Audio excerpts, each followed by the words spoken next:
Lord Jesus, you are the great healer, and I come to you today with a heart in need of your touch. Heal the wounds I carry, whether in my body, my mind, or my soul. You know every pain, every burden, and every silent tear. Restore what is broken within me. Renew my strength, revive my spirit, and refresh my heart with your love.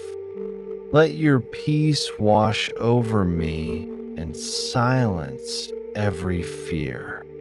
Speak life where there is dryness and light where there is darkness.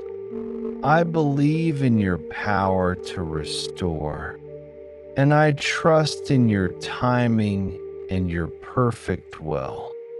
Thank you, Jesus, for being near to the brokenhearted.